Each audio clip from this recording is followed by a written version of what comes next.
Welcome in, everybody, to this week's YouTube exclusive New Blood by Night Vampire the Masquerade Chronicle. I am your host, your bitch, and your storyteller. Hello. Here's our lovely coterie, starting with the one and only Lucan Anime Memes. That's me. I'm Luke Anime Memes, and I'm playing Azriel, and he is getting torn in a bunch of different directions right now. And I'll pass it on to Aurora. Hey, I play Aurora, but I'm also a little streamer on the internet. By the name of Spectre Zero, just your average time traveling adventure on my Android. And then I'm going to pass it over to our next amazing player, which is the Cosmic. Hello, I am Jaqi, and I'm playing Mori, the not assassin clanless vampire. That's kind of fun. And I'll pass it over to our last member. Go ahead, Vil. It's your boy, just another villain coming at you, playing Damien, of all characters. The wholesome and sweet Samisi boy who gets to have a very intimate conversation with a man in a room, wholly isolated. All right, so what happened last session? I'll give you the amended version. We finally met the Camarilla Council. There were varying degrees of reception to each individual member, which there was the Ministry, Nosferatu, Gangrel, Toreador, and the Banu Hakim Primogens present, along with a wild card that was the Sheriff Nikolai. There were many questions asked. They presented their evidence to the Camarilla Council, essentially saying, hey, there's a huge issue in regards to what's going on in the caves in the outskirts of the city. They're well aware of this. They have been aware of it. They just haven't taken care of it. But the pack is unsure if they're aware of like how far it has progressed at this point. We did address the Mercies as well. The Mercies were brought into question, which they are off limits since they are under the umbrella of the Camarilla, and we are not allowed to, well, we were told not to trifle with them because that could bring the wrath of the Camarilla themselves. Then Alice was brought up for a moment, and that brought up a very mixed response. Everyone's kind of stoic on the other side, but there was really no answer. There were some disciplines used without others' knowledge. Some things were scribed, some things were probably taken from people's minds. All that. Mori was taken aside by Alma, essentially saying, hey, like, this is what's going down. There's also this guy named Stone who has like multiple personalities, and I don't quite understand it, so he might need to be taken care of. And also that Mori has fallen in love with someone, and due to that, Mori has been more or less cast aside from the Banu Hakim and now dismissed more or less as a clan member. And we'll be having a red wedding with Aurora, which Aurora is unaware of, but will eventually find out, luckily. Azriel had a confrontation with the sheriff, the sheriff Nikolai, essentially explaining, asking about Alice, their relationship, so on and so forth. And as he was about to divulge or make him do something, not of his own free will, Alice bursts into the room saying, do not harm him or do anything to him. There's an argument between Nikolai, Brooklyn, and Alice, as well as Robbie, because Robbie became upset that Azriel was going to leave with Alice and Brooklyn, since Brooklyn was attached to that, them leaving, since Nikolai urged them to leave, or else something horrible would happen, since that is essentially his childer. So they left the room while Nikolai said, hush, child, and we're going to sit here, and you can look at me and question your sexuality simultaneously in silence, while I put my finger over your mouth saying quiet. Damien was taken away, whisked to a room that was shut off behind because it just had a panel that closed. And then Aurora was taken by Adrian, the gangrel primogen, who essentially told her about the person that sired her, the person that had this parasocial stalkerist relationship, but it was more of admiration than stalker. It's actually really kind of sweet in a kind of twisted way, but like it's very endearing, and I actually loved everything about it. Like it's very sweet, but it's so sad because the cost of a life to save a life was essentially the exchange in the end. And yeah, that's pretty much it in a nutshell. If you would like to see the gory, juicy details, watch the VOD on YouTube. It has all the details, even things I skimmed over and just lightly went over. So,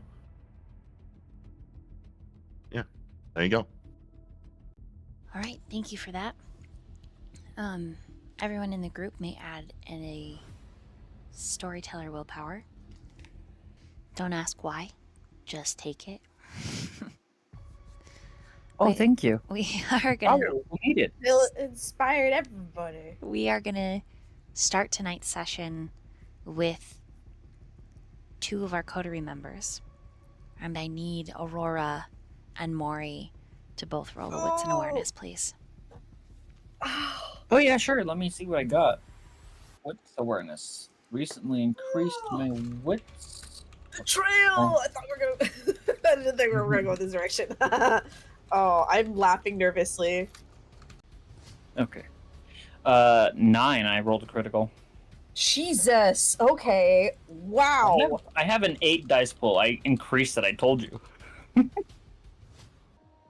It's a 4 with a skull. I think that just means you lose one of your dice, right? Yeah, it doesn't. It means only when you have like a. I like don't to have a play crit, it only so- when you have a crit. So Yeah. No crits, sorry. So just 4 with a skull, so it's a messy. okay. So the 2 of you, you're not like in the public lobby because that might breach masquerade if there's any blood sport, etc. But you're in the lobby just before Elysium. It's got this. If I did not describe it last time, I will describe it now. There is a faux lobby for the general public, and then a second concierge-led lobby for Kindred, which is the one Alma would have left Mori. The other thing that he left with you, Mori, is without so many words, he's proud of you.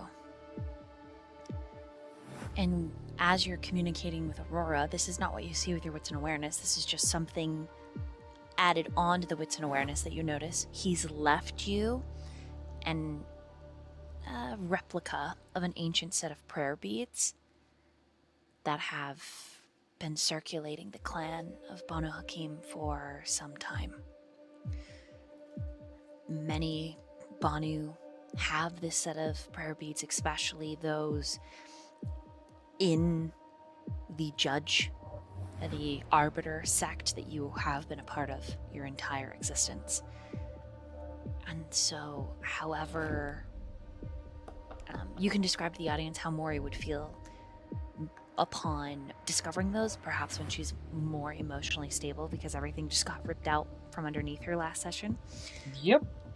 But regardless, she feels those at this time while both her and Aurora watch the concierge bring a elegant and incredibly tall, wrapped from head to foot, slim feminine figure. She is beautiful, and in her proportions, they are perfect. It is very clear that she's probably 7 feet tall, give or take. The wrappings remind you of Damien, and trailing behind her in these bandages are butterflies. And the way that they move is as if trailing after a mother duck. Each little butterfly in a varying species have what seem to be their own personality that the two of you are drawn to looking at. You're drawn to this figure. There's an enigmatic charge that this wrapped figure possesses. Both of you roll for me, just for narration's sake, intelligence with your occult, please. Okay. I would like to state, however, that Mori, like, as soon as she knew that this person was coming, did wipe the tears from her face. Okay. That is Yep. totally fair. And you said intelligence and what? Occult. Oh, yeah. Okay, it's just intelligence for me. What? Oh, all successes. Of course, on this roll is when I get like, oh god, I rolled supremely well. I rolled all successes, so 3. I have a pretty large dice pool for this, so that is a 9. That wasn't unexpected. I was like, cool. Now I'm gonna get a 1 on another roll. Also, out of curiosity, is she using any disciplines on us? Do you have anything active that would enable you to see that? Or to determine that? I have tempered will. Yeah, no, this is neither dominate nor I presence. have Okay. No. What did you guys get on this occult roll? This'll clear it up for you. 3. 9. Okay. We swapped. With a 3, Mori, this is an incredibly old kindred. And the way she moves is so elegant. It's almost like watching an ice skater. But not a single mark of flesh is showing. Right. If I get the sense that she's extremely old, Mori would resume kind of like the bow, the respectful bow that she was taught by Father Montenegro. Okay, so it's basically you move forward, one fist to the palm, down by your lower chakra, and then a bow. And catching sight of this very old kindred returns your bow. And Aurora, incredibly human feelings are, well, they fit, to use what kids would be saying nowadays, the vibe check. This is definitely an Ancile Aurora, if not older. When she laughs, the two of you, all of the lights flicker, go out, and then they brown, the lights. So it's dim, and it makes this interesting ambiance in the lobby. One of the butterflies, a monarch, flutters over to you, Aurora, and you think it might look for a place to perch. What do you do? I gently extend my hand like a finger, just ever so gently, just being very careful. Okay. And trying to like kind of not meet my gaze with hers, just be respectful. Also very shy. I don't know, she seems beautiful. The monarch whispers to you, "It is always a pleasure to meet more children of my friend Gangrel." I don't know if I could properly describe, but it's like when you meet someone and automatically it just feels like it's someone you've never known, but like they feel like home. She just has respect, and there's a part of her that wants to follow, but she keeps her distance respectful, and she just says the pleasure is mine. The And monarch, little antennae twitch. The wings open slowly and then snap closed. And then it takes off. And Mori, you're still watching kind of in fascination. This woman has bandages from her body that kind of form a train around her, like a skirting. Thousands of butterflies land, creating a dress. They color coordinate themselves, and they make a painting. And each time they open their wings to stretch, there's a flash of the painting before it turns monochrome. The congiere, you watch panic slightly. And this ancient kindred lifts their hand and says, with the butterflies, the moths, the myriad of other flying insects, you can see that there are lotus mantises. You can see that there are stick bugs. You can see that there are beautiful opalescent rhino-horned beetles. All of them whisper in a cacophonous way, we will see ourselves in. There is activity in my warrens. And your wits and awareness, he's stammering and he's like, at once, Justicar, at once. oh, Yeah. And instead of opening the side door that leads into like the speakeasy area, the congiere pulls an old key out from under the desk and rushes behind the desk to what looks just like a solid wall. Puts in the key, and it opens up into this black marble staircase that descends into the dark. And the figure with its beautiful tall form, covered in spectacular insects, moves away and down into the depths.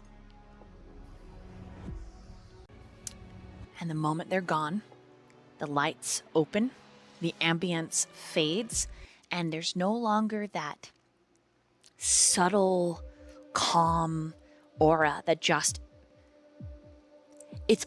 how do I describe this? The aura from this vampire was very, very luring without using any disciplines. Almost like the fascination of looking at a spider web that has been hit with morning dew. It could almost be considered diamonds, but it's still a spider's trap waiting to feed. Elegant, beautiful, apex predator. The tension that ripples in their wake has the two of you like shivering, like it's just an involuntary like up the spine. What do you do now that the two of you are alone in the lobby once again? The congiere has since stepped away to guide this Ancile wherever it seems they are in a hurry to go. Oh, wow, that was... I don't even know how to describe it. But...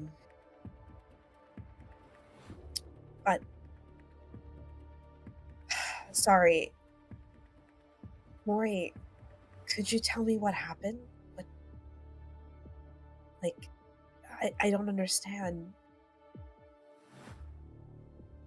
Did they hurt you?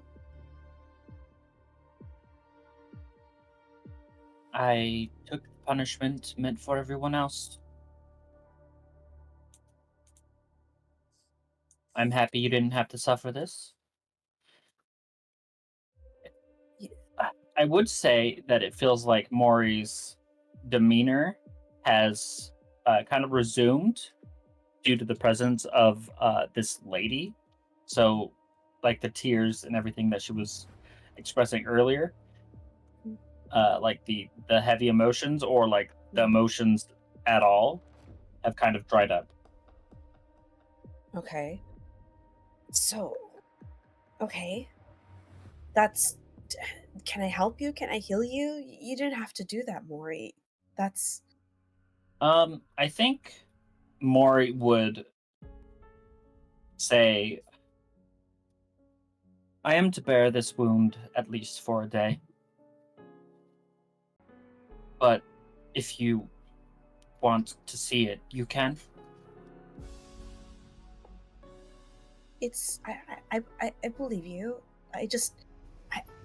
I don't think you should put that whole burden on you. Did he say anything else? Is everything good? You know, what did you guys talk about? Was this it? Just the punishment? Was this all he wanted? Was to punish you? He said he was proud of me. And that, as I said earlier, that I am to belong to you. And he mentioned something about I think it was called a blood wedding. What? He also What? said, no longer can you be Banu Hakim. Because, and then she looks you just like in the eyes and just says, I fell in love with somebody, and a judge cannot fall in love. Is this because of Azriel? And She she looks touches your down. face. She touches your face. No, it's Did you talk? I'm happy. And then she looks at you, just like returns her eyes back to you and says, I belong to you. Kind of like trying to like emphasize it's about you. And Aurora is a bit struck. So, wait a minute.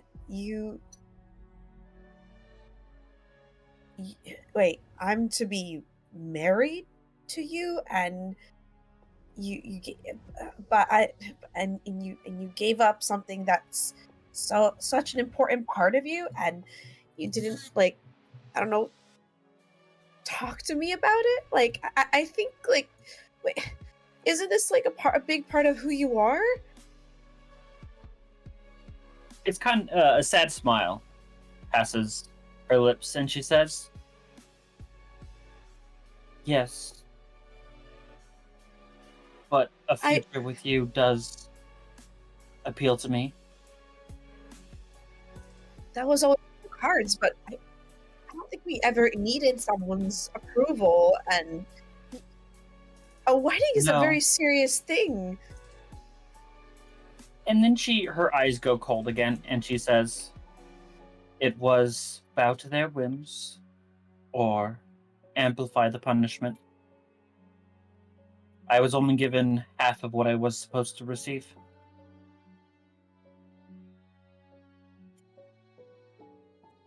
And then, just because she wants you to know what she took, she turns around and lets the back of her coat fall, exposing incredibly painful looking rips in her skin in several areas down to the bone. Oh my god. Mori. This is half. If I received should- it all, I might not have survived. This is cruel, Mori. This is not okay. I don't like to see you in this pain. And She'll she's like, put her you coat have to. back on. Go ahead. One person shouldn't have to bear that pain alone. The pain could have been shared with all of us. You don't have to think that this is alone. You don't have to do these things alone, Mori. I'm here, and if you, If it's why for do you, you keep? if it's for you, I would take on the world. You mean a lot to me. I'm sorry that I did it without your permission or your approval. It's not that. I just wish that we could have talked about it. That they could have given us. They could have given me a chance to also be there and bear that burden with you. It's not if we're truly in this together, it's not just about being a one-man army.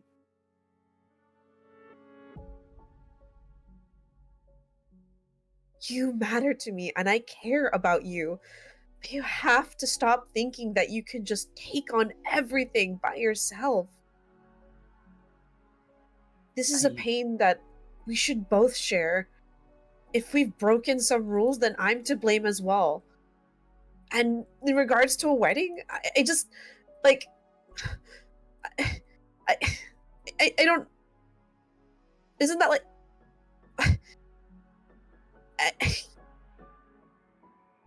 you matter to me, but I don't,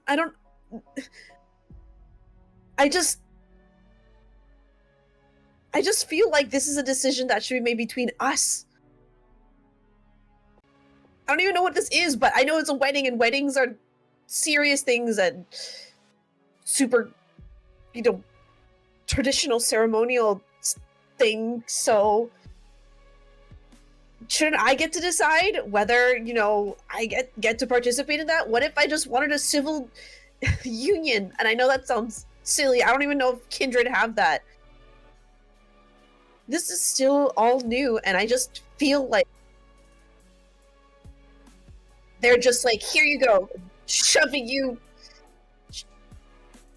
making you pay for everything without even letting us deal with it as partners. It's not fair. I think Mori will just come up and hug you. The life of the vampire is not fair. The life in the Cambrilla is full of laws, and those laws have consequences. And because we weren't careful, we had to deal with them. We didn't even know the rules of the game. I won't think of just sacrificing myself anymore. I'm sorry. Also, we could see if we can call off this blood wedding or whatever. I don't want to force you into anything. I just need time to. I need to know what it is. I don't like. I mean, it's a wedding, but like, what else is involved? Is it gonna help you? Is it like, do they know I'm poly? Like, I just. This is hard. You can have any number of partners you want. I just need you. It's not about that. It's about consent. I think Mori It's not. kind of drops her arms there and backs up a little bit. You don't always get choices.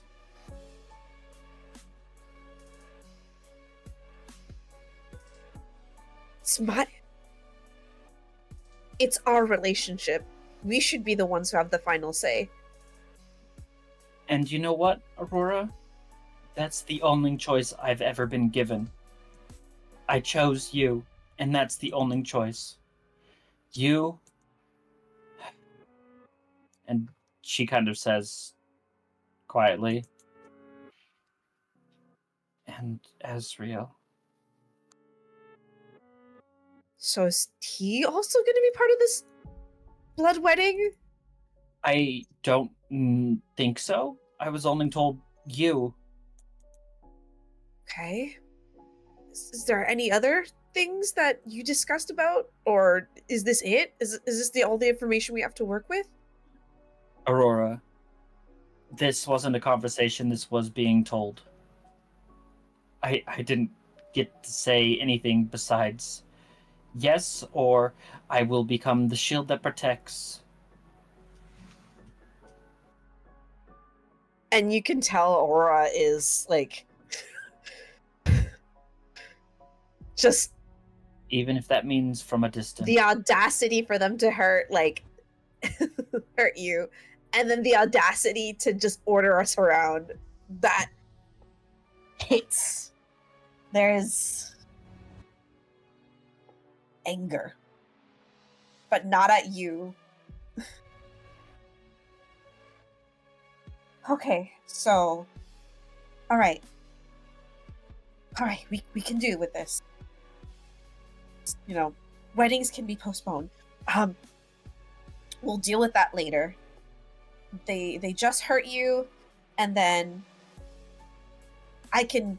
And she looks around, and she is going to bite the tip of her tongue as hard as she can, and you can tell she winces. And she is going to kiss you and give some of her blood and use Valverin. All right, I guess Which you make your is- roll. She didn't expect that. So you couldn't hear me, but I was like, oh, Yeah. oh. So- My girlfriend is fucking hurt. I'm rules be fucking damned.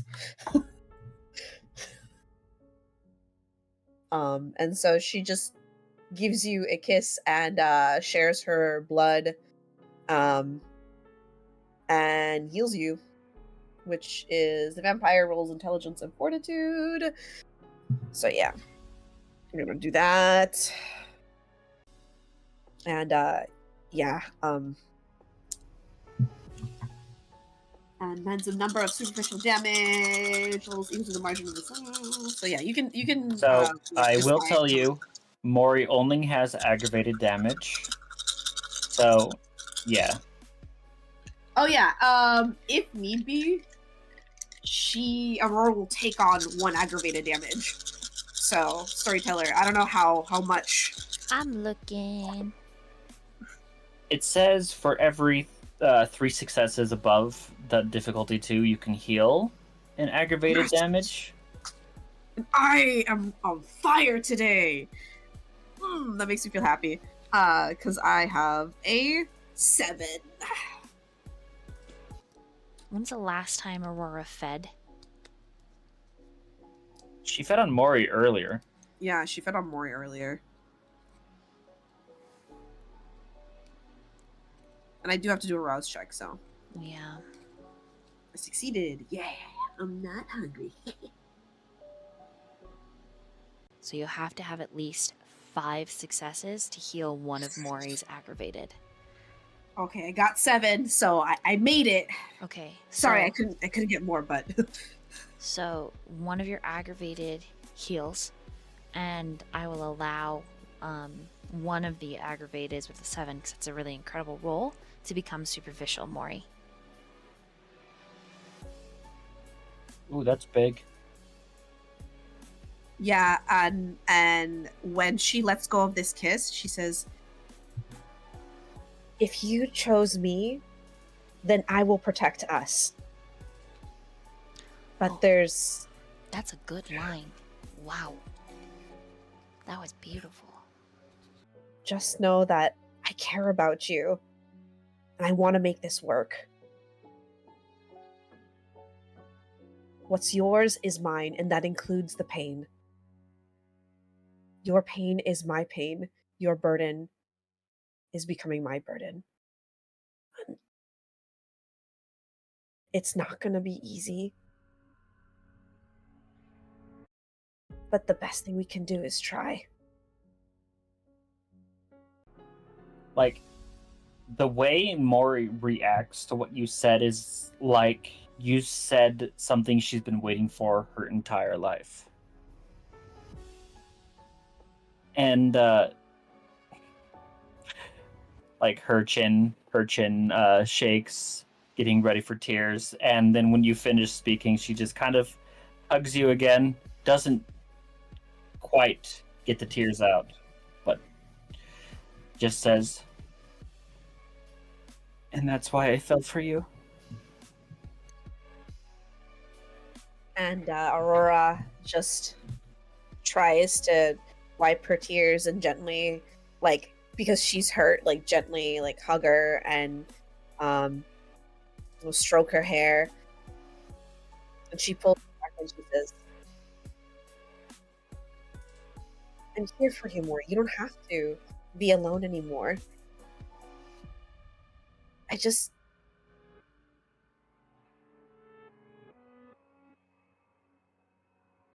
want you to know that it's us. Okay? And I'm not." And she kind of whispers this part, looking around, even though she's pretty sure this entire place is fucking bugged. She's like, "And I'm not gonna let you suffer by yourself. Rules be damned.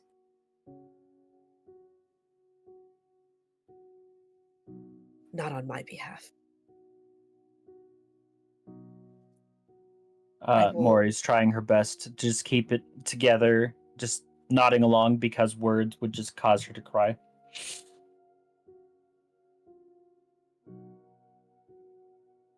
And you and Stone have become very important to me. And I know. Speaking of Stone, she pulls apart. Do you trust this new version of him? Even though he's different, he's the only person that's been honest with me and forthcoming from the beginning. So yes, I do. Mori nods her He's head. not, he's not perfect, and he's sometimes a little murdery and weird, and you know, he makes decisions based on the experiences and the pain he knows.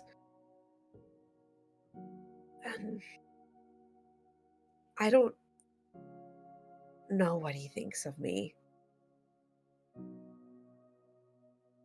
But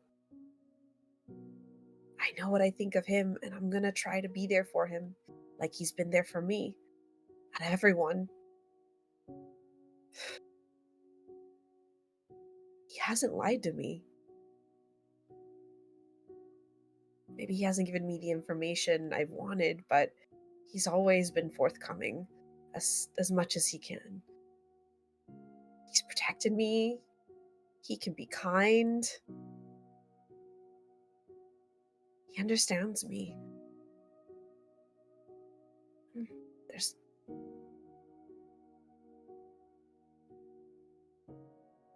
When we first were in the room, he was the voice that reached out to me.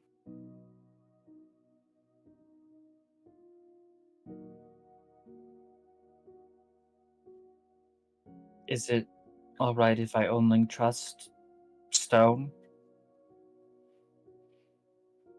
I don't know about what is it, Set or whoever the Abyss Colored Eyes are. They're not the Mori, person I learned to trust. They're not the person I learned to trust. Mori, it's Hmm? okay. You are your own person. You are capable of your own decisions, trusting the people you trust. I trust you. That doesn't mean we're going to always trust or see eye to eye, and that's okay. It's okay. I get it. Just know that you are still, even when we're together, you're still your own person and able to make your own decisions. No one should ever take that away from you. You are still a person, an individual, even in this life. I think Mori, like a tear or two, kind of go down her cheeks, and she says, "Now more so than ever, I'm no longer bound by the laws of the Banu Hakim." I'm sorry you lost such an important part of you. I know that meant a lot to you. If losing my past is all it took to gain my future, then I'll gladly trade it. This time she kisses you.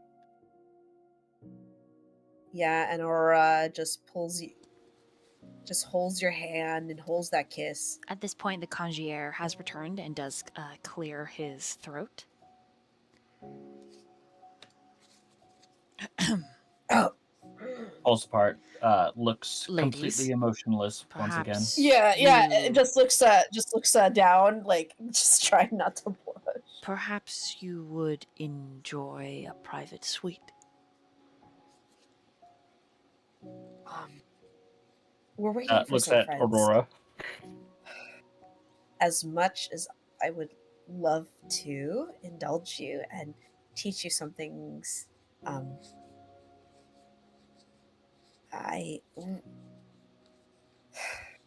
this is important.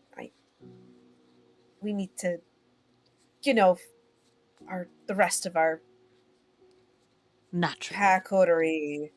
Would you Packer- like a privacy screen? Perhaps I could get you a vat Actually, of tea.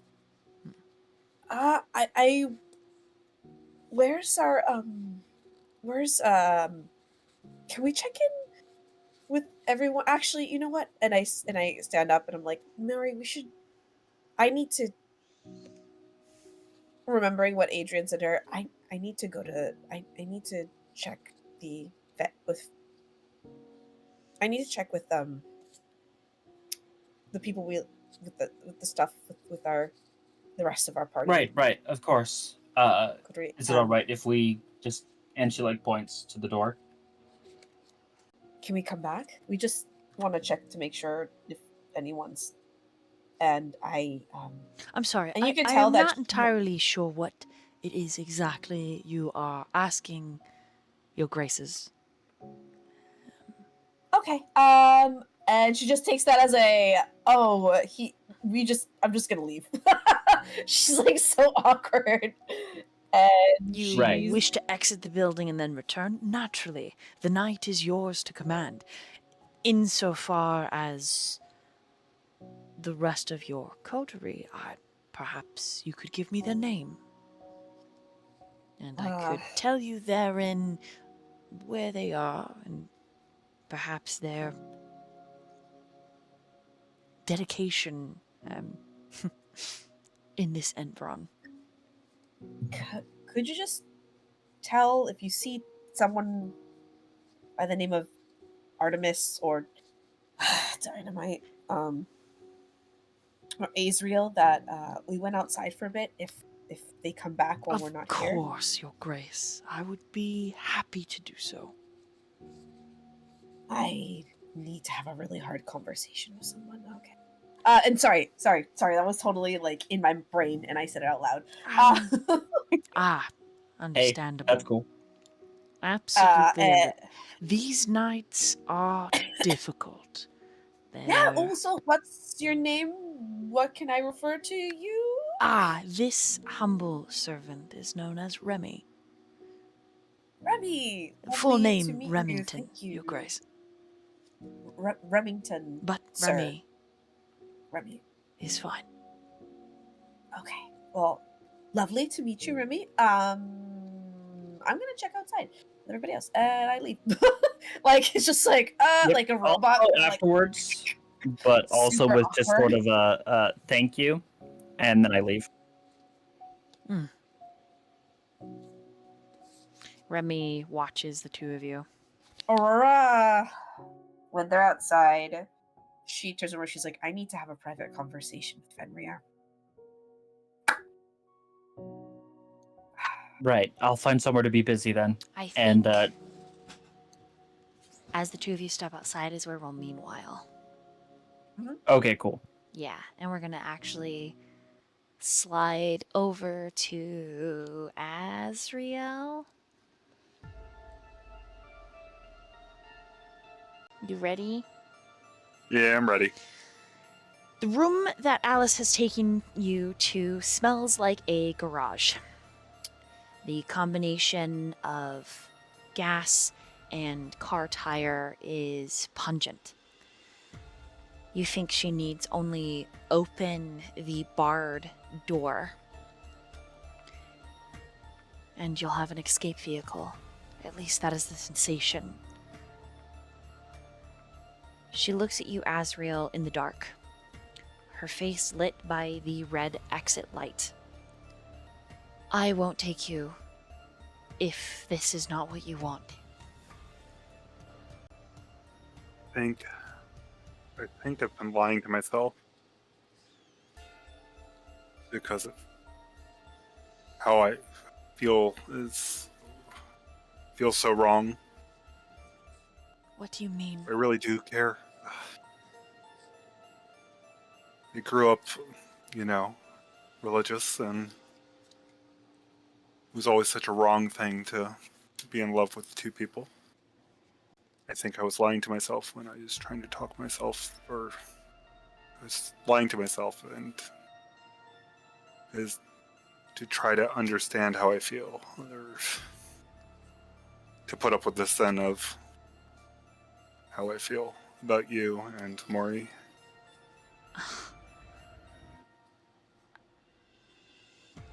You love the Banu Hakim.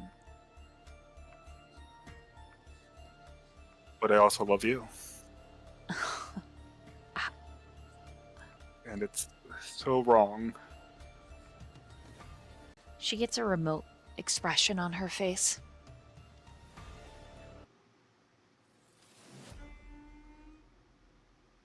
I'm sorry, Azriel. I don't think I'm capable of sharing you with anyone or anything. Come with me, I see. and I'll help you correct your mind. I don't know if there's any correcting my mind. There are ways, I promise. There are a couple things I still have to attend to. And what exactly are those things, Azriel? I have unfinished business with my sister.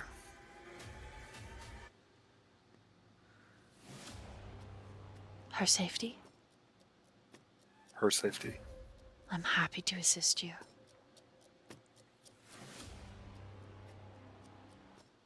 I think breaking my connection to her is probably the most safe I can make her. It is unfortunate I just want to do it properly. that we have to cast off our previous life. And she leans forward, kind of close to you. You knew Mori in life, Azriel. It is natural that you would have lingering feelings. And I forgive you. I'll always forgive you. Maybe you shouldn't. You're right. Maybe I shouldn't. I feel like I've wronged you incredibly the worst way I possibly could have. You have. But love makes us do ridiculous and foolish things, even though we are creatures of survival and selfish preservation.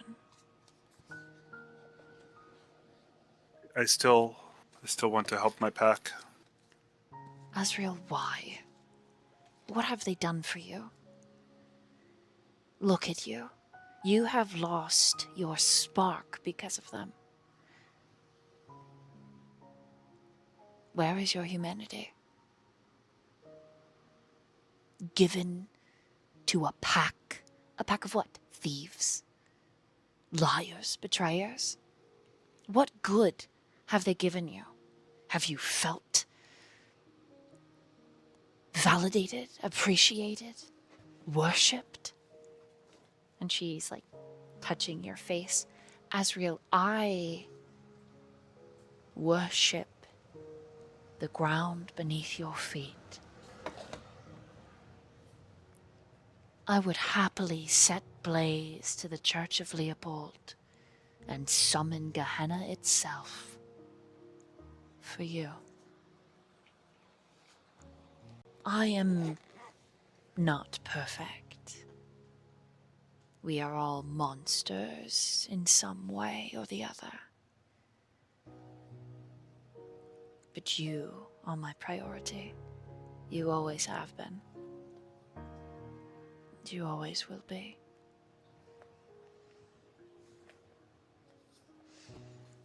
Come away with me. Let me be the only one.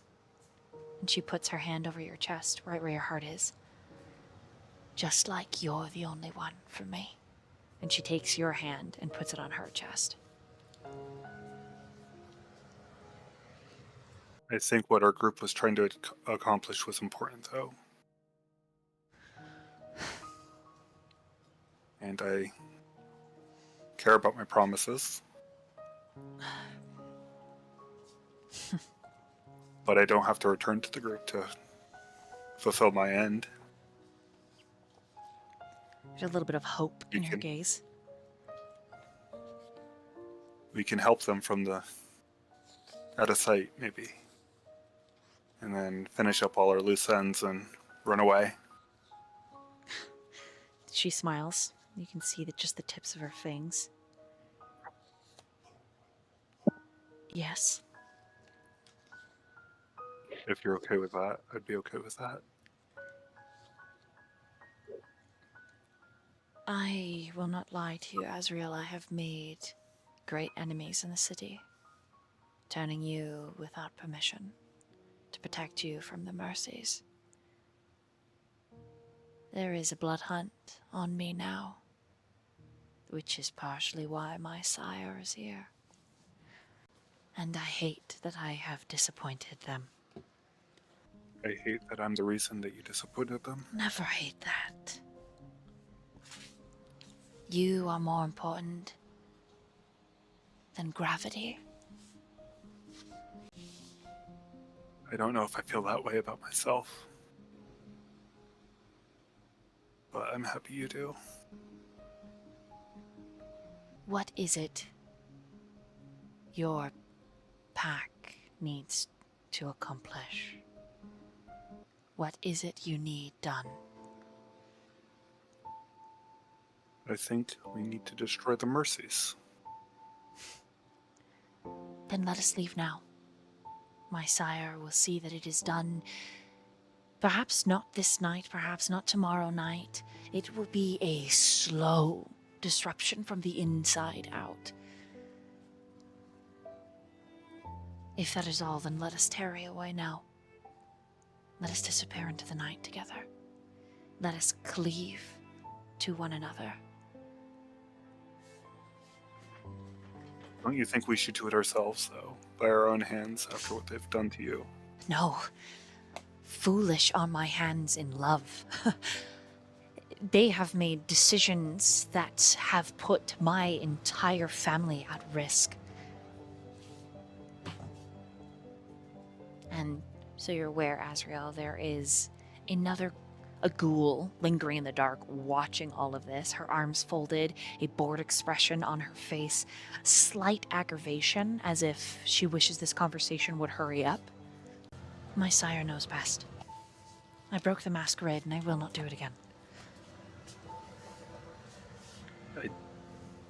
I still feel like I need to properly end things with my group, then.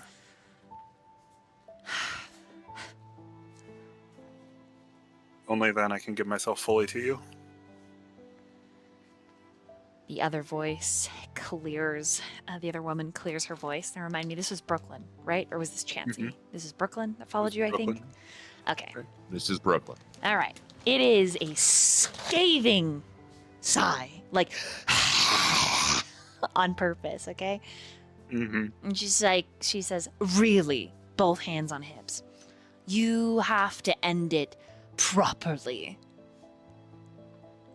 Well, she doesn't have long. She has to get out tonight, right now.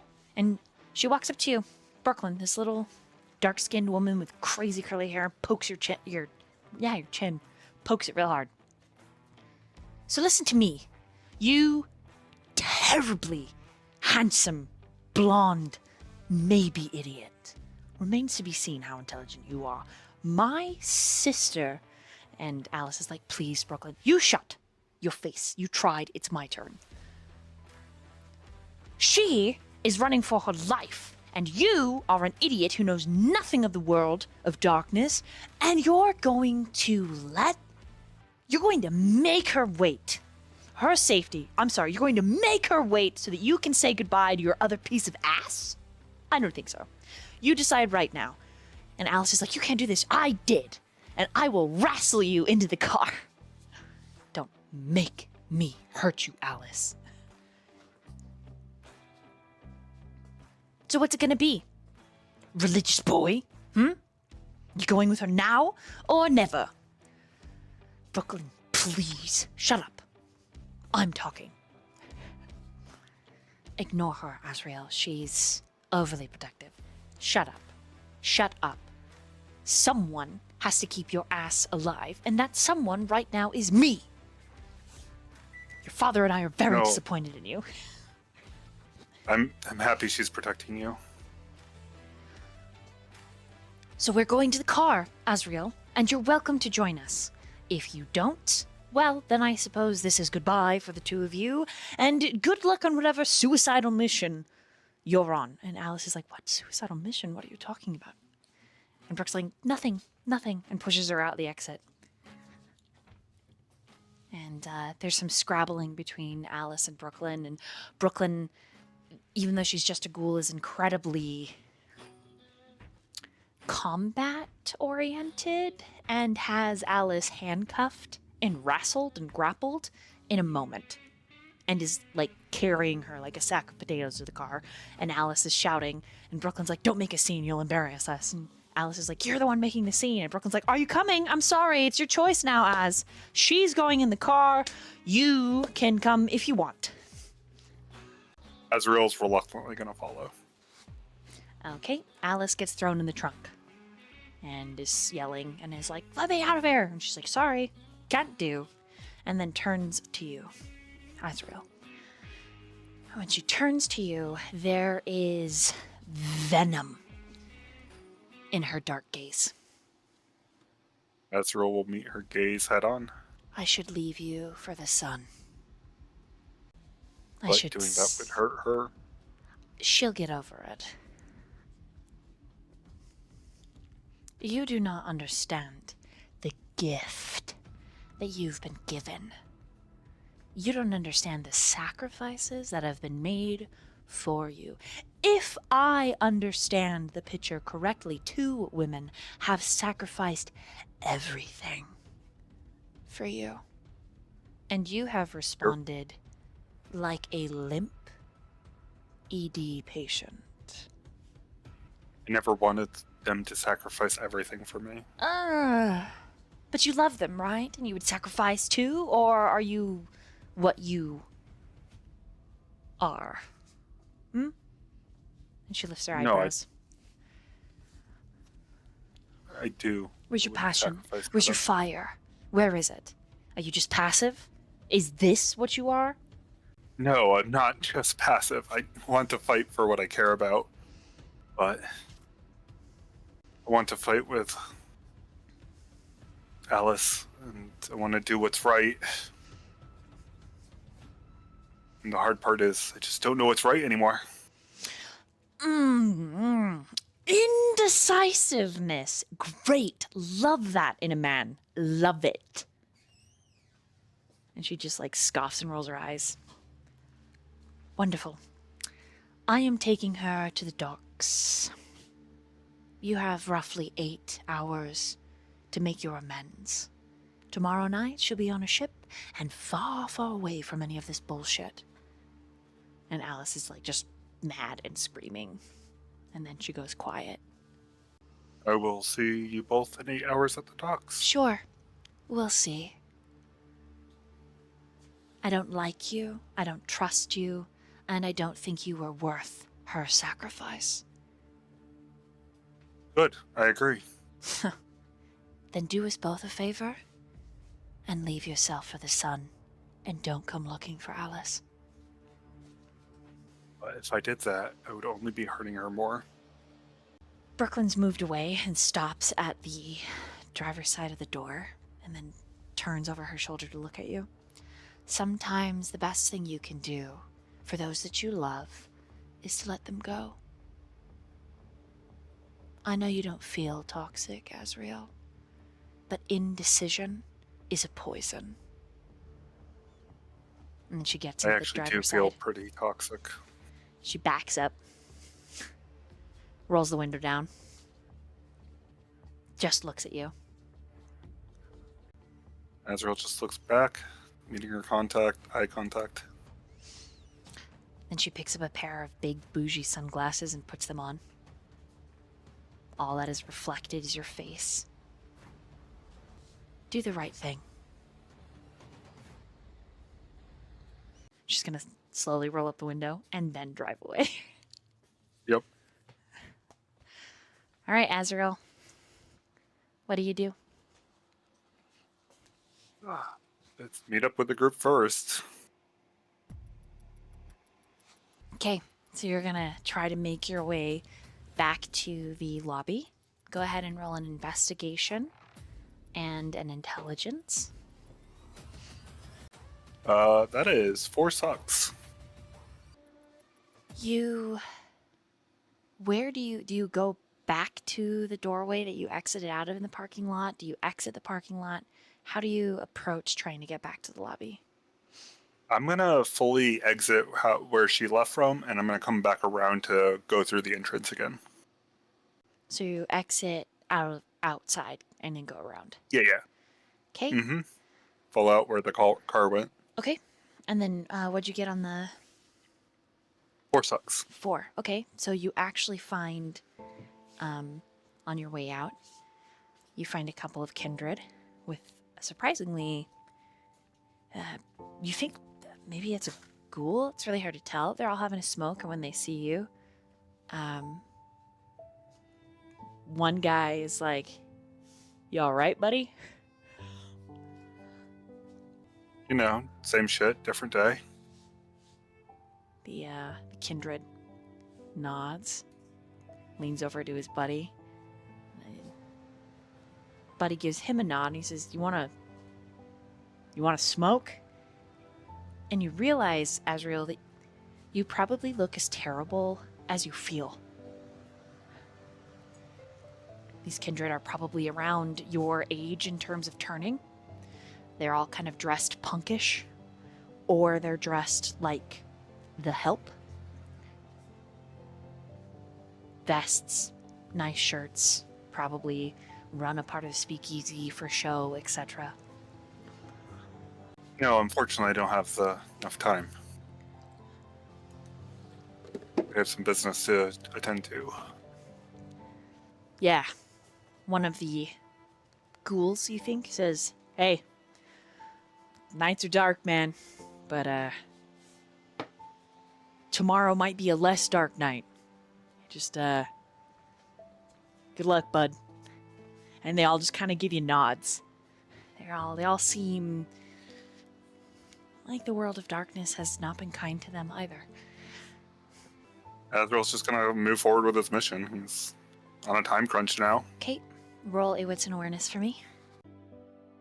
That's really good. That's a messy critical for 9. The building is huge. Walking around the perimeter, Takes you a second, especially as it's such an ambulated pace. And the first thing that you see, surprisingly, is actually Aurora stepping out into the front parking lot. I think Azriel's gonna look for Mori. He's gonna ignore the fact that he sees Aurora. He doesn't really want to talk to her right now. I think not far behind. Correct? I was close to her until she said she needed to talk to someone alone, and then I separated. So yes, I would Okay. probably have been close to the door. So, essentially, you move a little bit further around the building, and you spot Mori lingering by the entrance. I will approach Mori. Mori sees you. She first starts with like a smile, just like happy to see you, and within moments, it changes from a smile to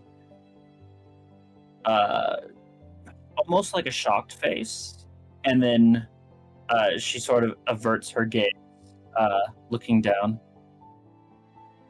I think you'll notice Azriel just has kind of a frown, and it just stays a frown. So Mori, what happened to you in there after we split up?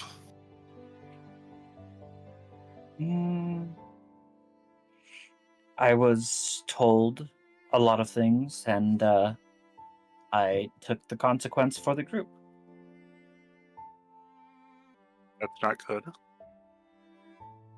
The group should have took the consequences. And Mori just kind of like puts her hands in the air. I didn't have a choice. It was either 180 lashes or 360. I understand that you didn't have a choice. And Are you okay? she averts her gaze even further, almost turning completely away from you. I was given to Aurora. I see. And there's... She turns back around, almost angry. You see? That's all you have to say? You can see in Azriel's eyes, he's heartbroken. I hope you're happy with Aurora. And he's just gonna turn around and leave.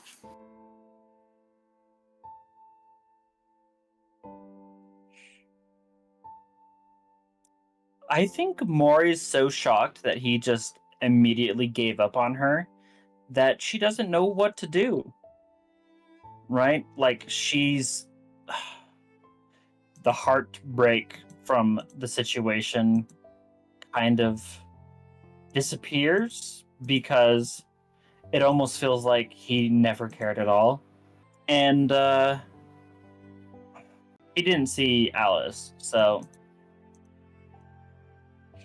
I think Mori will say, I don't know where you're going, but if this is the choice you made, I hope the place you find is safe, is kind, and has time for you to make a decision. If you ever run into Alice, tell her I'm sorry. I don't. And then she says something that's almost cruel. And saying, I never deserved you, and I think she's better for you. All I ever did was destroy who you were. Find happiness with someone else then. And she'll leave it there. Azriel just stops after hearing that. And he just stands there for like a good solid minute. And then he'll leave. Where does Azriel go? Azriel will go to see his sister. That was on his to-do list. Okay, how does he get there? He's gonna grab his truck from the parking lot. So Zero, Fenrir, Nina, Thanatos would all be in the truck currently. Okay, so yeah, they're all there. Do I find them before Azriel? Probably. All right. She would have been like, oh, I don't know if you want to roleplay this out, but yeah, there's I mean, as you approach, Fenrir, big boxy head, is like, "Mom, hello." And he like straightens and up. she. Sorry. Zero pops up on Um, his head, looking at you with beady eyes. Thanatos also pops up. It's so hard to do. I feel so bad. It's just innocent puppy faces. Other than Nina. So- Nina looks at you with an unnerving intelligence. And she straight up just says, God, this is gonna change the music so much. Fenrir, I know you've been lying to me, and we need to talk. His tail is just wagging. Fenrir, this hurts. You lied. You came into my home. You know everything. And you have the audacity. His head tilts to the side. His tail stops wagging, and Thanatos whines a little bit, like, uh-oh. Zero's chittering at you, like motioning with his hands. I know about the Garu. And she looks at Nina Nina's and ears then flick back, Fenrir. and she's watching you with a dedicated, I want to say almost insight, but it's a dedicated scrutiny. And Aurora looks at Fenrir with sorrow. What's curious, Aurora, is when you look back to Fenrir, it's very smooth-brained dog. Knows you're upset, wants to comfort you, but has that typical, uh-oh, I did something, I should go hide, that a dog would have. Aurora starts to tear up. She's like, just stop. Just tell me the truth. He barks once. He comes over to the edge to try to lick you. And she moves her hand away, and that hurts her soul. And she's like, you were my best friend. You get a yip and a whine, and Zero is now standing on the lip of the truck, and he's motioning at you with one little hand and chittering, and motioning at Fenrir, and he's making other motions, and he's just chittering, and you think he's trying to de-escalate the situation, but you can't understand a damn thing he's saying. I just want to know who you are. Nina begins to growl. And then a few moments later, Azriel, you show up. And by And moments, Aurora- I mean like you hear Nina's growl, and then Aurora, you're aware someone's moving behind you because Thanatos yips. Aurora turns back. Sorry, I'm just trying to have a private conversation. Do you mind giving us a minute? Nina growls. And it is I'm sorry. threatening at this point. I know a lot's been going on, and Azriel, I'm sorry. Okay? I'm sorry. What are you sorry for? I feel like I've been hard on you. It's just, I want you to be in, but you're always on the line. Well, you don't have to worry about I that don't- anymore. What do you mean? I'm leaving. I'm taking all my problems with me. That's... So you're just running away from your problems? Is that what it is? You're not taking No. them with you. You're literally deciding not to deal with them. I thought you loved Mori. Yeah, and she loves you apparently. What, is there not enough love in your heart to love her? I was never there okay with this. I asked. We had a conversation about it. I was always clear about just... You're not to blame for that. Why it's my fault. I know how to express myself at the time, and it... So that's it? Just gonna go? Just gonna leave us? Why should I stay just to get hurt again and again and again? Because every time... God, you think it's gonna be forever? Every time you get hurt, every time someone... And you can see that it's like she's remembering something. Every time they disappoint you, it's a lesson learned. It's... In history, the best rulers learn from mistakes. And they get back up. I know we don't see eye to eye. I know you're religious. But I thought you cared about your parish. What about the woman we met earlier? I thought we were going to help her too. Does none of that matter anymore? What about all the people we're going to help? Of course, it matters. I wanted to help the people. So But what? I've already... Like I said, I'm making a choice. So you're leaving. You're just walking away. I am. Wow. It's sad how easy this is for you. It's not easy at all. Watching the person I love, who I chose. You gave me an ultimatum, remember? I chose Mori, but she didn't choose me. And I don't think I can live with that. You can see Azriel's like really just heartbroken in his eyes. And Aurora just looks down.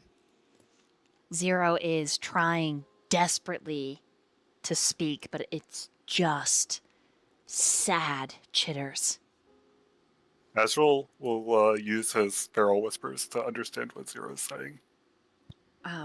He says, "Hey, we don't gotta get this such big. I know matters of the heart. They're a really big deal, buddy. And Aurora, I probably we shouldn't. Let's not have a conversation with any of the Garu while we're on vampire territory, please. And let's not make any big decisions where the pack is like. I don't want the band to break up. Why is the band breaking up? Where is Damien? Robbie, somebody. Why are we breaking up? Can you hear me now? You're looking at me like you can understand a fucking thing. Azriel, thank God. Buddy, look, I'm sorry. I understand the lesbians hurt your feelings. I get it. I would also be really hurt if I made the choice to want to be with a girl and then she decided to pick Godzilla. I would. I feel you. It's valid, buddy. It's so valid, but I would miss you if you left. I like you around. You're a softie. We need that. We need the softie in the group. We got hard knife Damien and hard knife Mori, and then we got Aurora, she's scary when she's upset, man. She's a smart spec kind of lady, and He cut me open. Did you see that? I don't know if you're there for that. She's got some nasty claws. yeah. I only hurt the people I care about. I hurt those who hurt. I don't know who you're talking to. And he's chittering, and he touches why your you're arm. making those. Zero touches your arm, and he looks at you with an intelligent gaze, and he chitters at you. And what he says is, "Aurora, baby girl, I got this. I'm on your side." And she's Zero like, says he she speaks just for you. gently pets his head, like thinking that he's trying to comfort her. Oh yeah, And that is the spot. Man, that feels so good, right under the chin. Oh yeah. Wait, I'm getting distracted. Aurora, you And, did cut him open, Aurora but you says- did try to summon zombies. To be fair, My intention was always to use my power to help our pact. right? But It's just- your humanity had dipped into like dangerously low. Like we were out of gas in the desert, buddy. He screams again, Damien! I thought it was what we needed Damien! Azriel, to be strong. Azriel, just listen to yourself. That's what we needed to be strong. What we need is each other. I mean, And zombies where what it have means you to be a been there pack. for me? zombies are pretty strong, Aurora. When have you asked? But bad. Zombies are bad. I need to ask you to be there for me, to stand Damien. up for me? Damien! I have known you for less than a week. Yes. And maybe that's I how am long you trying- should know me for. God, you sound like a teenager. You sound like my sister, my other sisters when they were this young. Azriel, You let If you Stone walk just away- openly talk about killing me, right? Never stood up for What? me. Damien! It's all falling apart! Damien! Fenrir, go get Damien. and you let someone dangerous into your apartment. Your sire, just walked in the apartment and just threatened us. What was I supposed He to do? never Of threatened course, I was you. going to defend. He was defending me. He was defending us. And he kept on shuffling it onto me ever since then. Maybe it's because You you, know what it's hadn't like to made a feel choice. like the pariah? I did make a choice. And then somebody else joined in on my choice. I That find it a was little Mori's hit. ironic that you wanted me to make a choice and then Because I thought you would. And maybe it was naive of me, but I thought you cared about more. I thought you cared about what we were doing. I do care about Mori. I care about her. And I hope you can make her happy. I just can't be a part of this pack anymore. I know it's wrong, and it's the worst possible time. But it's the last chance for me to make a choice for myself. And I know I'm going to hurt all of you. But I'm making a choice. At this, You Nina will yip, make a sound, and she'll pick up Zero like he's a baby kitten, like by the scruff, and her and Fenrir will hop out of the truck. And then she just Azriel, starts carrying Zero somewhere into the parking lot. Yeah. Azriel, call out to Nina real quick. She pauses. I'm sorry I can never repay you for saving my boy Thanatos.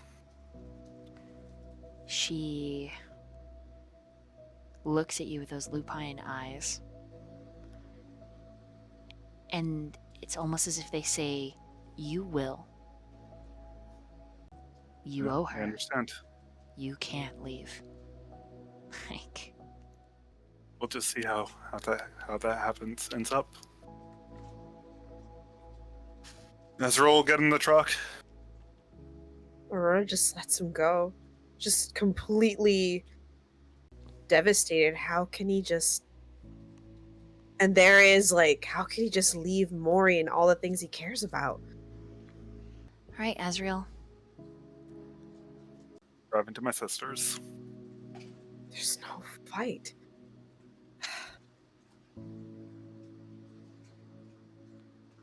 You head for the tattoo parlor. And we're gonna meanwhile right there. Damien. You find yourself in a low lit room that is mostly stone and cement. The La Sombra holds the door open for you.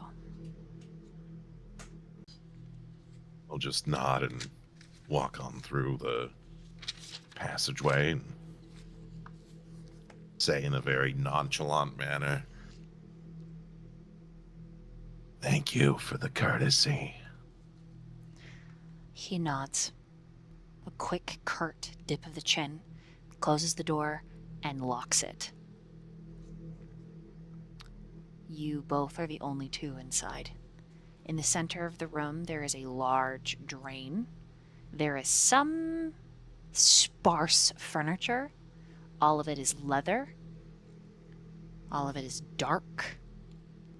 Just kind of like surveying the room.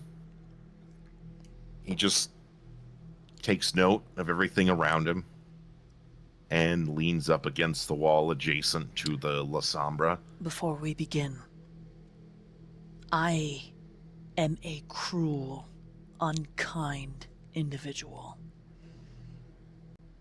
And you have pissed me off. But to be clear, I want to know why. Your honesty will dictate how I treat you.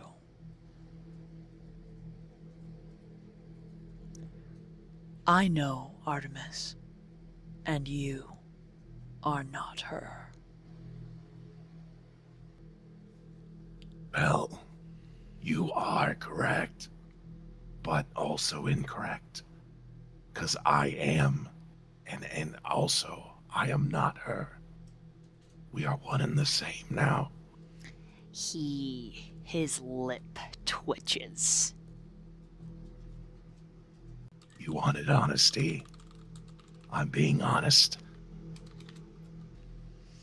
In all fairness, I really wasn't given much of a choice. What would you have done in my situation when your hand is forced to do something, huh? When what you cherish and hold dear This is isn't about me. threatened. Artemis and I had a business deal. Is that going to continue now? Between you and I, since you have done the forbidden. Everything that's going on out in the forest, right? The monsters, the maw. I'm curious, is Agatha involved as well? His teeth grind. So you don't know. You did taboo. And now you don't know.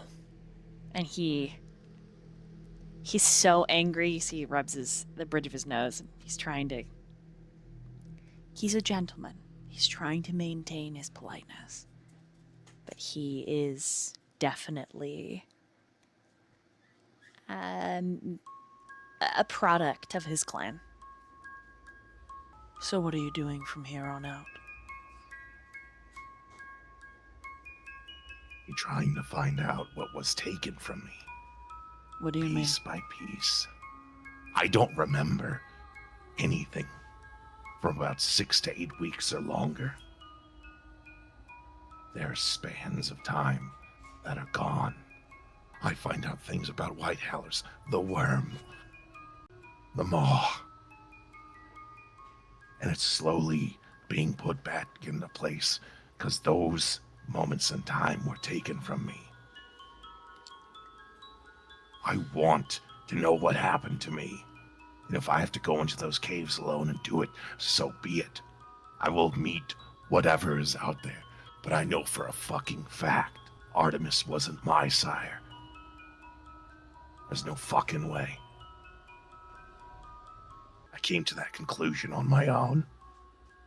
Because there is something in my head every night, every waking moment of my existence, compelling me to do things against my will.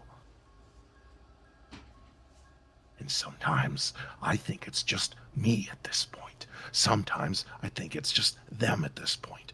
But I don't know. At this point, I'm starting to think that they're just starting to overlap. The Lasombra takes an unneeded breath. So my question to you is, what's your part in all of this? Are you with them? Everyone in that council room? You a part of something else? Because I don't answer to them. I only answer to one person, and that is the Night Mother. His eyes glisten like a nocturnal beast as he examines you across the room. Is that all you wish to achieve? To know who made you? I think at this point, a little bit of transparency, maybe a bit more, some direction for fuck's sake. I feel compelled half the time. When I'm done here, I have to take a body, a living being, kill it, and let whatever that bad thing was do what they want with it. I honor a pact when it is given to me. Do not break something that is put upon me. And does that hold true for the other that now resides within you? You will take her contracts and pacts and see them through? See that they are done? So that's... Or is that different? I don't... And he begins to grip his head like he has like a migraine, some sort of issue. I mean, technically the two of you and the Lasombra Steps forward. are the same now, aren't you? We are. And he steps a little bit And closer. every day, she tries to get out. Hard to push her back. His eyes begin to like roll into the back of his head. And for a moment, his body begins to convulse. The Lasombra is not surprised in the least, but stops just above the drain in the room. It's a simple question. Yes or no? Are you a man of your word? Can you be trusted? His body stops convulsing and looks at him, smiling. He can be trusted. He will submit. Whether he likes it or not, I will rip everything from him. The Lasombra gets a remote expression. Good. Just needs direction. I am happy to provide. Should our business continue? It will continue. And don't you worry. Ma will have this city. The Lasombra just frowns, like it's unpleasant to discuss the Maw. You've been around civilization for too long. So much better away from body, just hand motions. All this. I prefer my civilized knights. Each their own. You cannot completely possess him, can you, Artemis? You are backed into a corner of his mind. Quite fortuitous this young one is. Yes, I cannot. But she chose him for a reason. And his will is strong. So I should trust him, is what you're telling me. Because...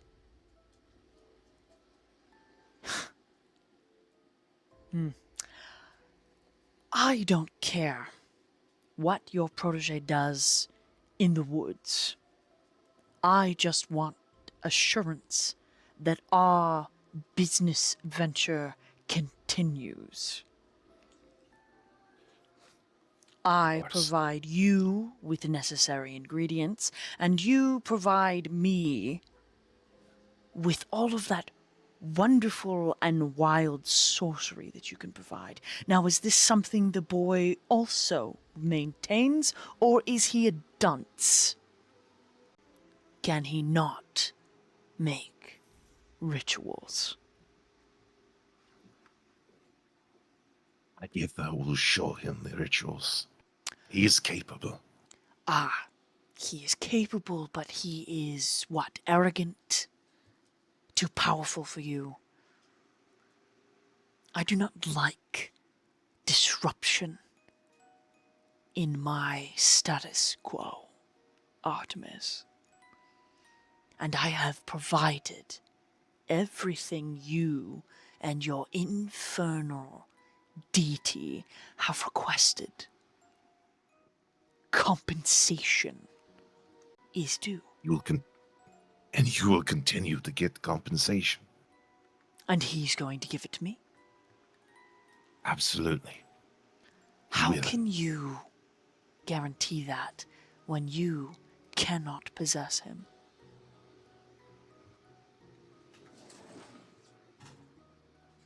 Because he can do everything I can do because I taught him. Personally.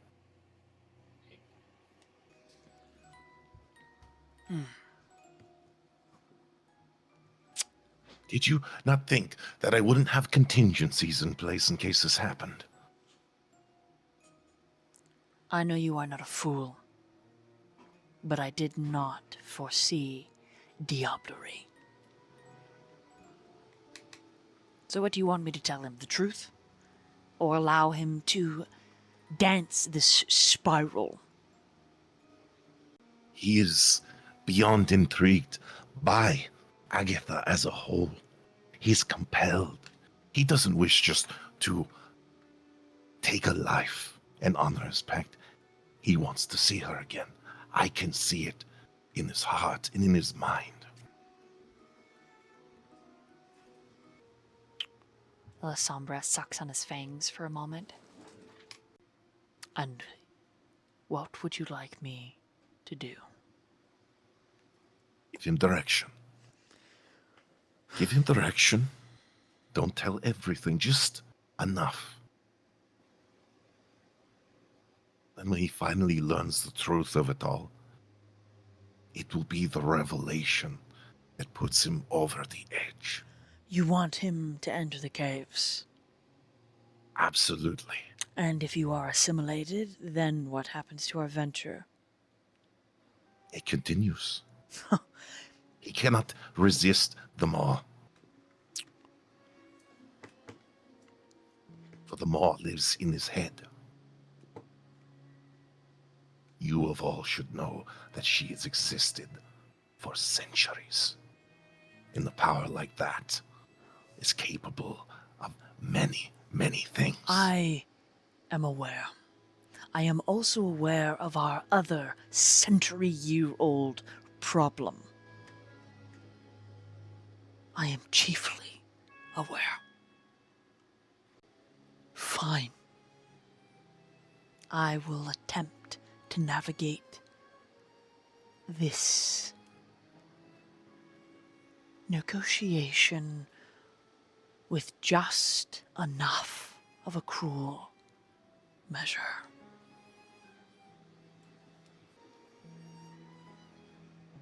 And good. I take my leave for now. Pleasure talking as always. Naturally, Your Grace.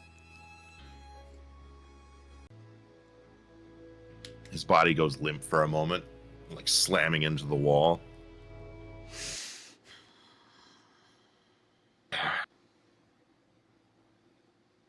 Fuck, I hate when that happens. Are you well? Yeah, I'm fine. I just blacked out. Your body was quite the contortionist for a moment.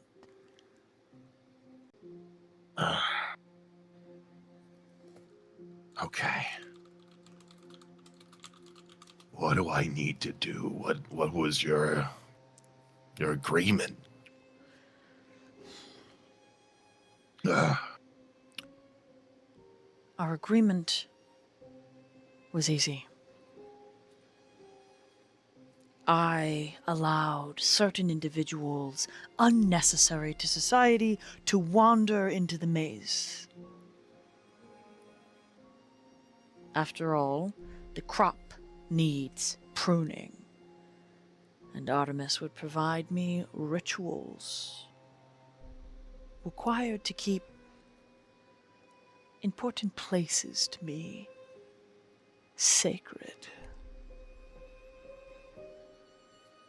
Is it like you can kind of like see him like reaching into his memory. The one she showed me. Correct. Okay. I also provided Artemis with a measure of control within the ivory tower.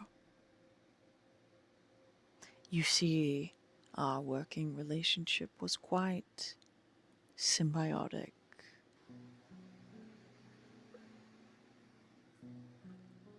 One So could she was say allowed. I was a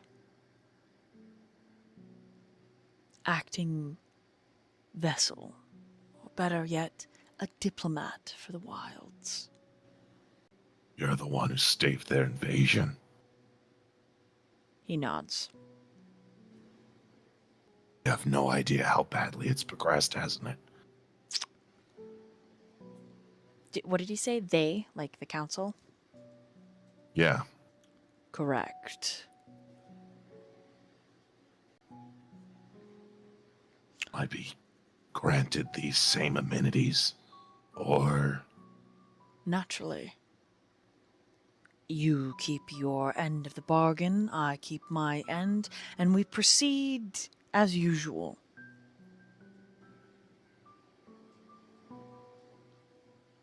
I have to see her again, don't I? Agatha? Yeah. Sure as hell ain't Artemis. I'm sure she'll be around. I don't want to even get a hold of her. Or is she just watching me? Like every He footstep. pulls out a card.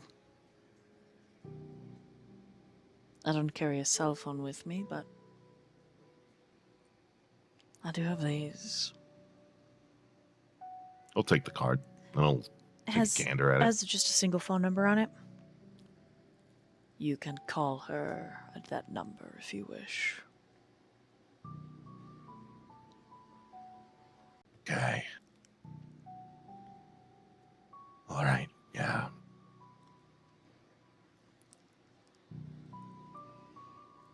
I take it we just don't exchange names. We just like fist bump or shake hands. I know who you are, Damien. I know a lot about you. Mind fuckery. I'm quite talented. After all, I am a diplomat. Cruel and unyielding, but sometimes that is necessary in our world of darkness.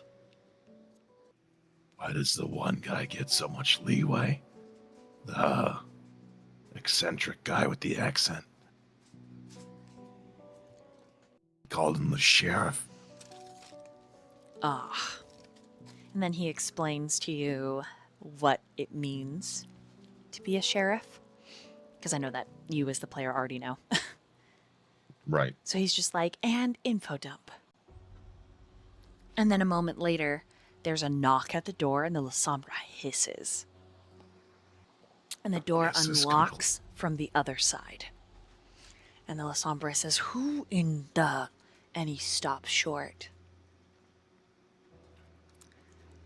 Stepping in is a wrapped head to foot, probably 7-foot tall woman covered in insects.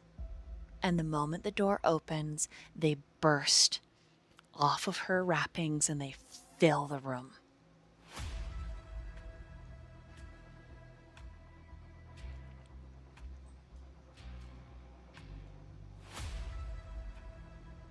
In a voice that is like liquid honey, she says to you, Damien, "Greetings."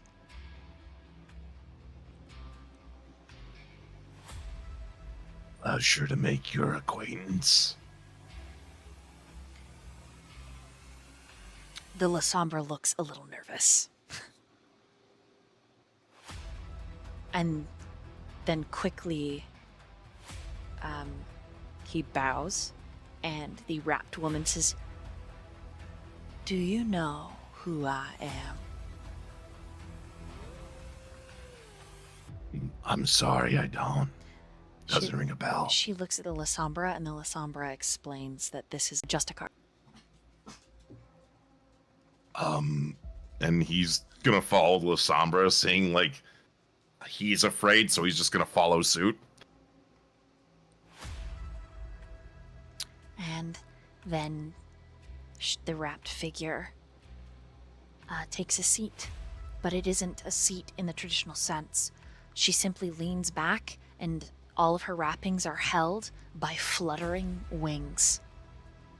Swarms upon swarms of insects holding her aloft, and she says to you, "I will make this quick.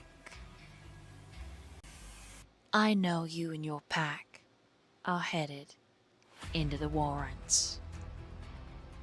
I know that you will travel below the earth, and I would like you to take with you a token. And I would like you to take pictures while you are down there, please. And I will grant you a small boon in exchange for your services."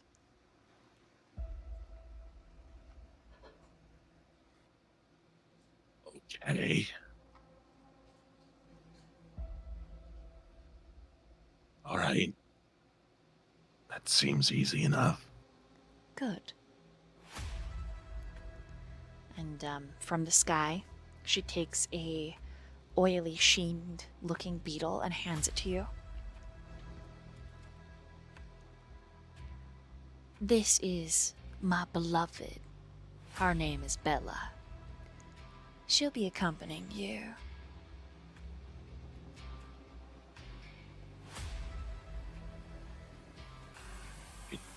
Shriek speaks highly of y'all.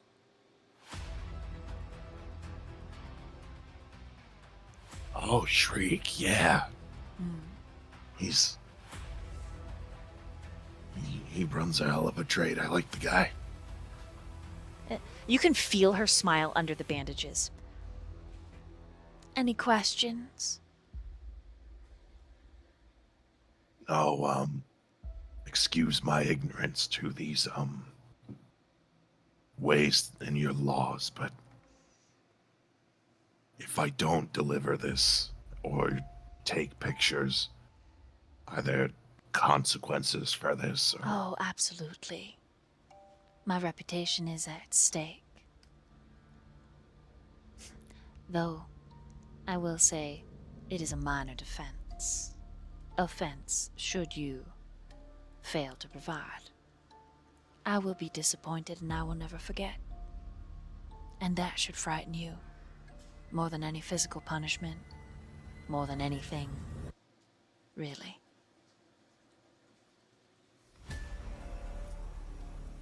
Right. Noted duly.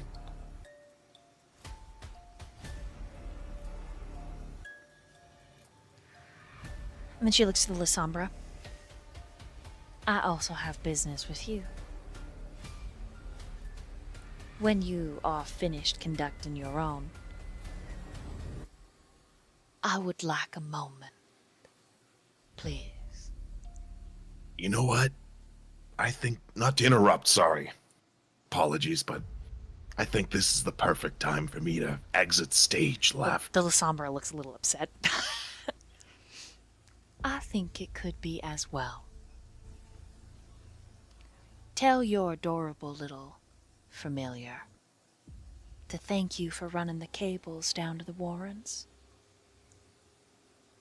I do enjoy late night television. The kind are so silly. Will do. The insects open the door from the inside. You think they are crawling in the walls everywhere. Thousands upon thousands of insects. You think that they are in this entire building. Probably every insect on the West Coast is in this city, is what it feels like, Damien.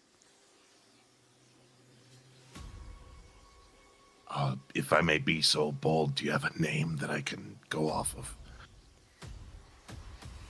I have many, but you can call me Franny. Franny. Once again noted. And as he goes to the exit, he looks at the Lasombra Primogen. Primogen will talk again soon. Who knows? Soon. Damien.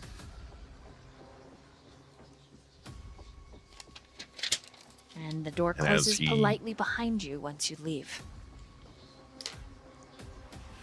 Like, who's currently in the council room? Nikolai and Robbie. Which we're going to meanwhile over to them before Damien gets there, so you get to roleplay a different character. You ready? Sure. Different scene. Boom. Okay. Nikolai, you're left alone with Robbie, who's just yelled at Azriel and then turns to you, yelled at you. You've shushed him. He's stewing in the corner and angry. Watching you with a little bit of hatred. Ooh. I've seen that look before. You want to know where I've seen it? I assume you're gonna Either- just fucking tell me anyways? Yes, but you responding makes you so much sweeter. I have to be a little... You're an asshole. such harsh words towards Nikolai. It's true. Why did you let him leave? He's not even with Alice. He's with Mori. Let him leave. Because that is my child, not Azriel. And why is their relationship your business? What if Azriel wants to be with somebody else? Oh, here's the thing, my child. I don't care if he stays with her or not. He could go walk into the sun. I would be perfectly fine. So why are He you could go here? with you. Huh? I am here in an advisory role and to do some investigation that I need to do before I depart town, and on errand of someone much higher status than I. He squints at you. So you're not just here because your daughter's relationship? That was just a side piece? You just ruined my friends' lives for fun? Why would they ruin his life? Because he Ruin loves his Mori. life is... Does he?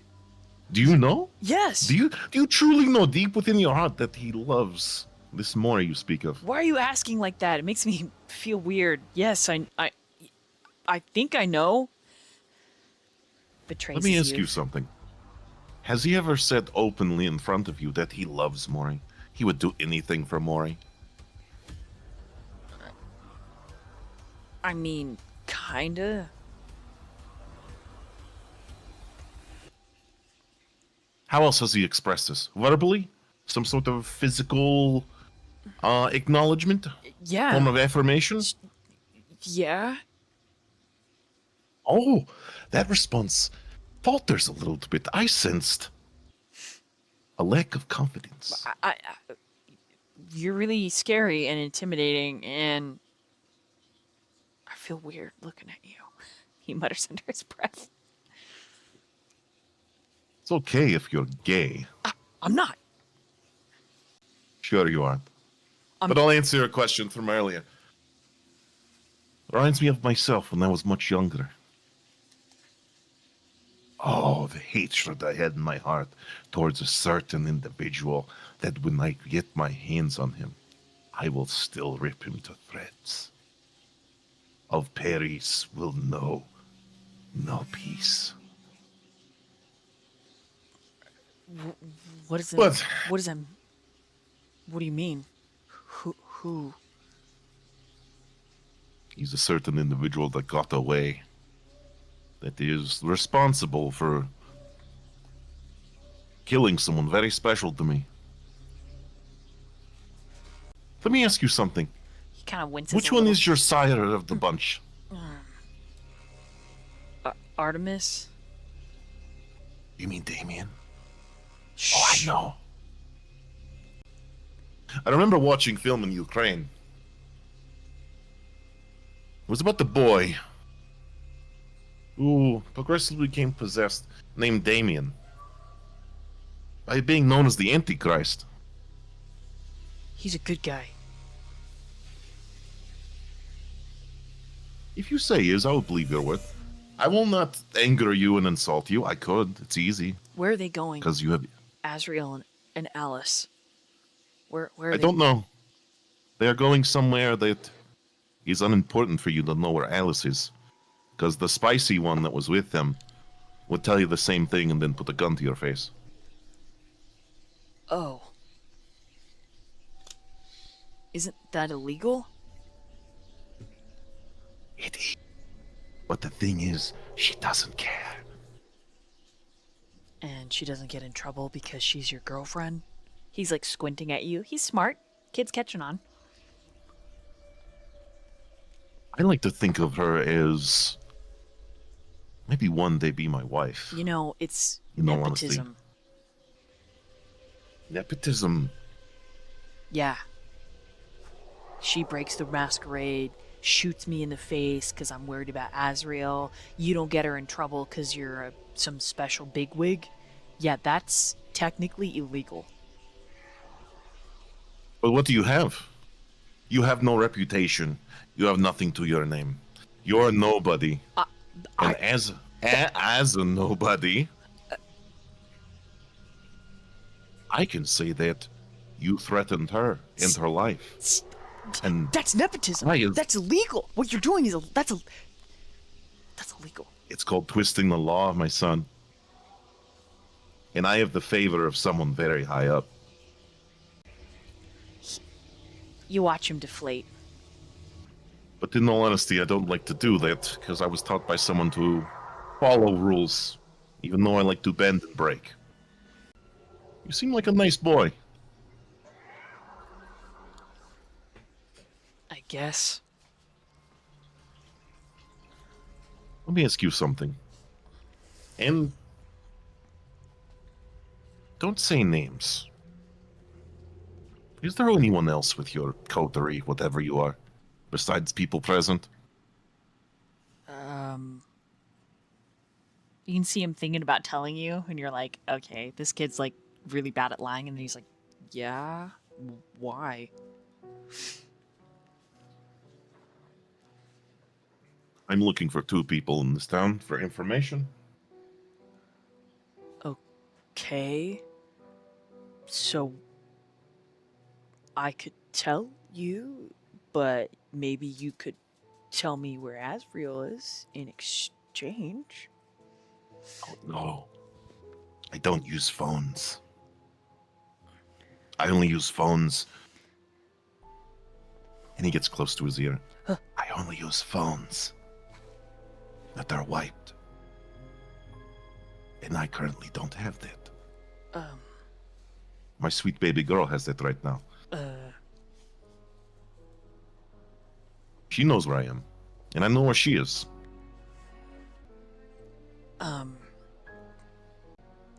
What does that have to do with... and he takes a step back. It means being what I am. Knowledge is something I find as power, rather than just brute force. They may call me the butcher, but I don't have to use brute force to get what I want. I prefer conversing, potentially coercion and manipulation, or and he reaches forward and taps his head, pulling it out of your mind. But I like to give people a chance. I'll resist. You can try. You can certainly try. There's a chance. I could just tell you if you tell me where Azriel is. I imagine he's not far from here. You could probably still catch him if you run. What do you mean? Somewhere around here. He has not left the building. Where? Where is he? Don't know exactly. Because once again, I do not have a camera on hand. He winces at you. He's very intimidated by you, Nikolai, and he's inching slowly towards the exit. You can go. But I just want to know if there's one other of you.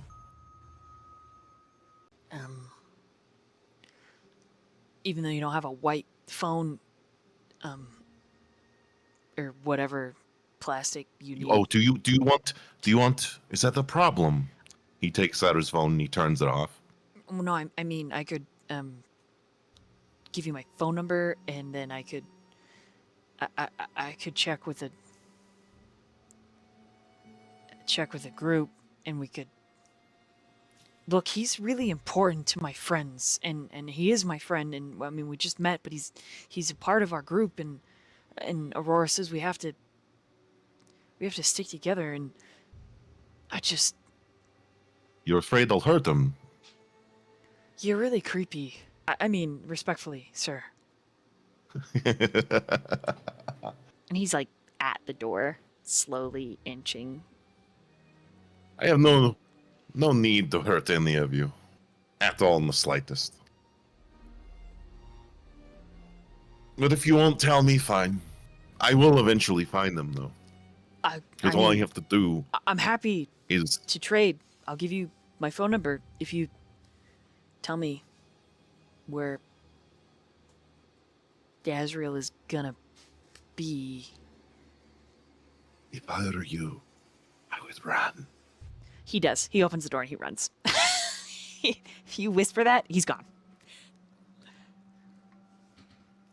Tried diplomacy, too afraid, he's running. Doors left open, and you're just watching him hit the beat track and GTFO.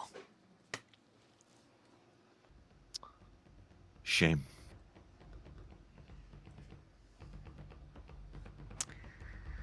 What do you do after that, Nikolai? You descend back into the dark, or do you follow after the kid? He's going to, like... I know he's running, but for Nikolai, this is like cat and mouse. And, like, he's going to find him regardless of what he does. So he's just going to, like, hands in his pockets, go to the elevator, call the elevator, wait for it to come after he exits. Just kind of whistling, smiling. It's like a game to him. He's having fun. He hasn't had fun in a while. Because he's usually with stuffy primogens and princes and Justicars, and makes him nostalgic. Okay. Roll an investigation and an awareness, or intelligence and awareness.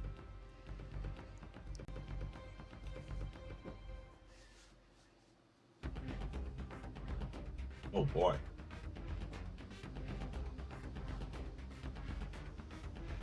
What does 5 get me? You are actually down in the lobby before the kid even gets out of the stairs. The conjurer bows deeply to you, and then Robbie is like punching his way down the exit staircase, and he sees you in the lobby, and you just watch him go pale and then consider to Just- run back up the stairs. He just waves and smiles How did you? and just continues. How did you? It's like I can see the future, isn't it, huh? Fuck. And he's going to try and make a pass beyond you to get outside. He's not going to stop him. Okay. He'll let him go. All right. He'll just follow. He runs past you, cutting out into the parking lot. Mori, you catch sight of Robbie, just beelining it. Let me roll and see if he notices. He does not. That is 0 successes. Holy shit. He does not see you, Mori, but you see him running, Robbie, just running out in the parking lot. Can I make I don't know, something to tell, like, his state of mind, his state of, like, appearance? Like, is he, like, absolutely terrified? Go ahead and roll an intelligence and insight. Intelligence, insight. Let's Mhm. see. Alright, I have 1. There we go. Whoop-wah. I mean, 3 is okay. I'll take 3.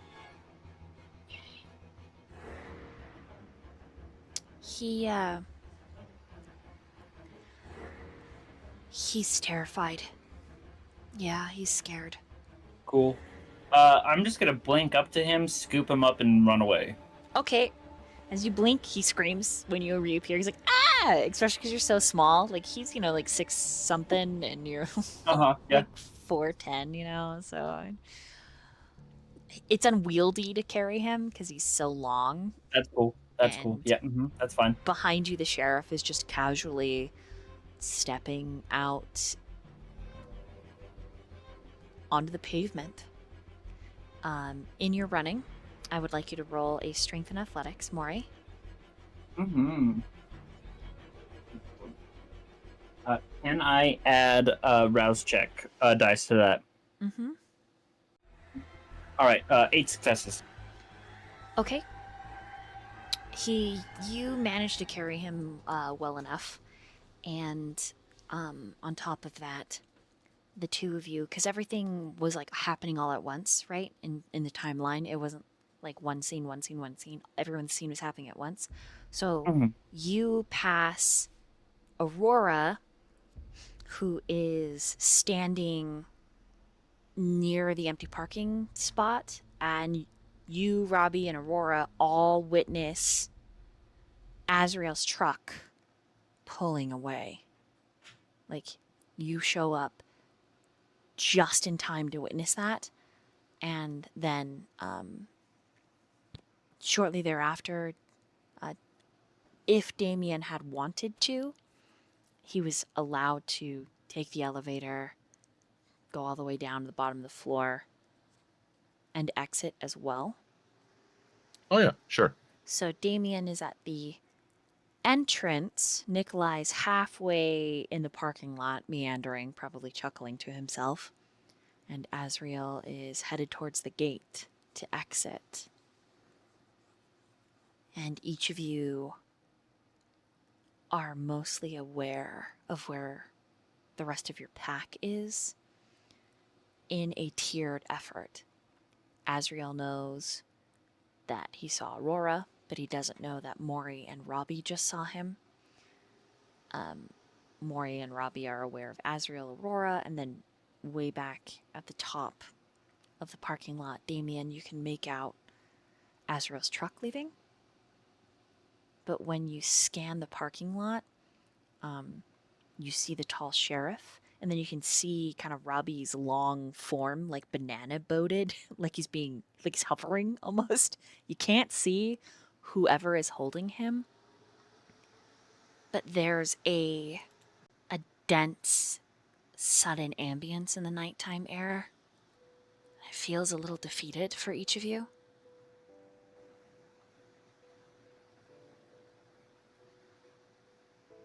Does Damien notice the truck leaving from his distance, like stepping out? Yeah. So does Mori. He's going to pull out his phone and call Azriel.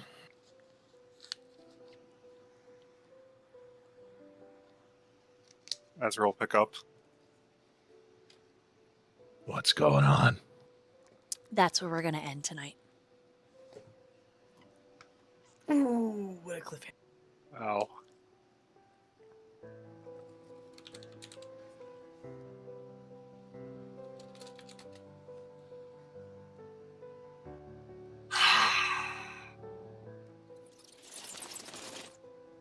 Good job, guys. I'm sorry, Yeah. everybody. Good job, Void as well. Thank Yeah, you. it was- You're great, Is what? Dolly. Yeah, dude, that role play though, I was like, I felt like I had to check in with him, like, are you okay? Like, No, I had to check in with you guys too.